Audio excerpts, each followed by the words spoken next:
이곳은 BAR 사무실. 평소처럼 무기력하게 시간을 보내고 있던 박사들에게 어디선가 알 수 없는 전화가 걸려왔습니다.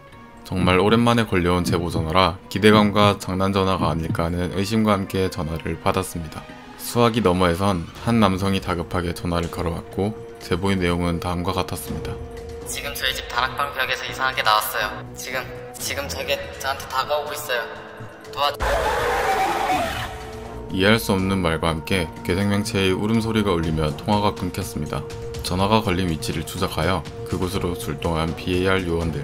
도착한 곳은 다른 주택들처럼 평범한 가정집이었고 배를 눌려도 아무런 소리가 안 나 문을 따고 안으로 들어갔습니다. 들어간 집안은 아무 소리도 안 들리고 매우 조용했으며 수상한 점은 하나같이 전등이 깨져 깜깜했습니다.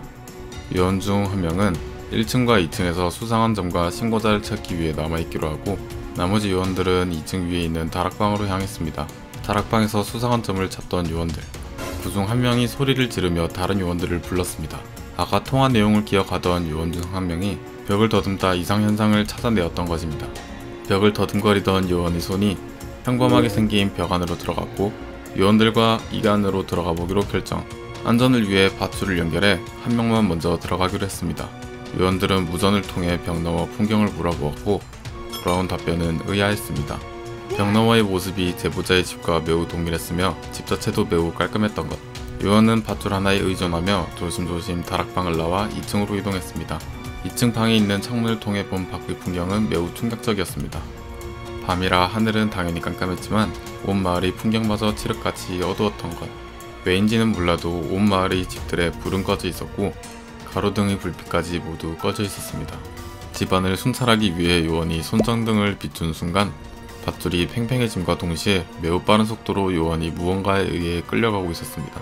엄청난 힘에 의해 밧줄은 끊겼고 요원들은 즉시 요원을 구하기 위해 벽 속으로 뛰어 들어갔습니다. 벽 속으로 들어간 요원들은 또 한 번 황당함을 감추지 못했는데요. 먼저 들어간 요원의 말처럼 집안은 깜깜했지만 깔끔하다는 말과 달리 매우 낡아 지저분해 있었습니다. 보통 낡은 것도 아니고 대충 30년쯤은 집안에 아무도 안 산 듯 거미줄과 곰팡이 등 너무 지저분했었습니다. 요원을 찾기 위해 집안을 수색하던 도중 의문의 낡은 쪽지 하나를 발견. 낡은 쪽지의 내용에는 무슨 일이 있어도 절대 환한 불빛을 내지 말라는 내용이었습니다. 먼저 들어간 요원의 쪽지로 추정한 요원들은 이를 믿기로 결정. 집안은 아무런 이상이 없어 이들은 집 밖으로 나갔고 밖의 풍경은 더욱 처참했습니다. 집안만 그랬을 듯 했지만 밖의 풍경마저 지구가 종말한 듯 매우 고요하고 구석구석 부서져 있었습니다. 야간 투시경을 통해 둘러본 풍경은 모두 폐허가 되어 있는 집들과 도로는 관리가 안 되어 갈라져 있는 아스팔트 사이로 풀까지 살아 있었습니다. 그 순간 멀리 보이는 집들 중 한 군데에서 작은 불빛이 잠깐 깜박거리고 총격 소리가 나 요원들은 그곳으로 발걸음을 옮겼습니다. 집 앞에 도착한 요원들은 조심히 집 안으로 들어갔고 지하실 밑에서 부스럭거리는 소리가 들려 그곳으로 이동했습니다. 누구냐는 말과 함께 앞장선 요원에게 누군가 총구를 겨눴고 연이어 총구를 겨눈 그는 눈물과 함께 너희들이냐며 눈물 맺은 목소리를 내었습니다.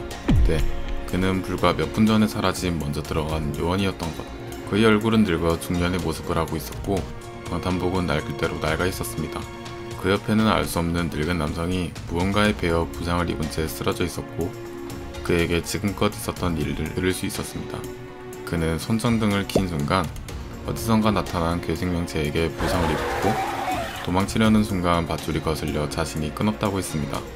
괴생명체는 팔다리가 지그재그로 와이어처럼 생긴 게 만화 캐릭터처럼 손과 발에 하얀 장갑과 신발을 신고 있었고 얼굴엔 커다란 전구 형태를 띤 만화 캐릭터 얼굴이 있었다 했었습니다. 이 생명체는 불을 켜면 나타나 손은 날카로운 칼날로 바뀌며 눈은 시뻘겋게 바뀌고 평소에도 마을의 곳곳, 아니 전 세계에 퍼져 있다는 사실을 들었습니다. 이곳은 지구의 다른 평행세계인 것이라 추측했고 옆에 쓰러져 있는 남성은 BAR에 신고했던 제보자였습니다. 요원들은 우리가 봤던 불빛은 무엇이냐 물으니 불빛은 제보자가 이런 세상은 더 이상 힘들다며 라이터를 켜 괴물을 불러내 자신의 목숨을 끊으려 했던 것. 요원들은 연이어 그럼 왜 벽으로 다시 들어와 도망치지 않았냐 물어보자 후에 다시 돌아가려고 하니 원래 세계와 연결되어 있던 벽은 막혀 있었다 들었고 요원들도 자신들이 돌아갈 수 없다는 사실에 충격을 받았습니다. 이 세계에는 사람이 아무도 살지 않는 것으로 보였다고 하며 라디오에서는 다음과 같은 말만 나올 뿐이었다고 합니다. Cartoon boy, it's me! Turn out the light! First, you loosen the iron hand. Turn out the light. So loosen iron hand. So loosen iron hand. Loosen eye. Loosen eye. Loosen eye. Loosen the hand. 원래 살던 지구와는 시간 개념이 달라 다른 요원들과 달리 많이 늙어있는 요원의 모습. 그 순간 지하실 2층에서 괴생명체의 모습이 드러났고 먼저 들어간 요원은 숨을 참으면 지나간다고 알려주었습니다. 다들 숨을 참고 있던 그때 목숨을 끊으려던 제보자가 다시 한번 라이터를 켜버렸고 그것은 모습이 바뀌며 그들을 공격하기 시작했습니다. 먼저 들어간 요원은 다른 요원들에게 도망가라는 말을 하고 총소리와 함께 목숨을 잃었습니다. 여기까지가 트레버 핸더슨 불을 끄십시오 스토리 소개 영상입니다. 댓글을 보니 혼돈하시는 분들이 많아 다시 한번 알려드리자면 영상 초반과 설명란처럼 모든 스토리는 제가 창작 및 각색을 해서 만드는 스토리이며 착오 없으시길 바랍니다. 영상 재밌게 보셨다면 구독과 좋아요 부탁드리고 더 빨리 영상을 만나보고 싶으시다면 알림 설정까지 부탁드립니다. 지금까지 시청해주셔서 감사합니다.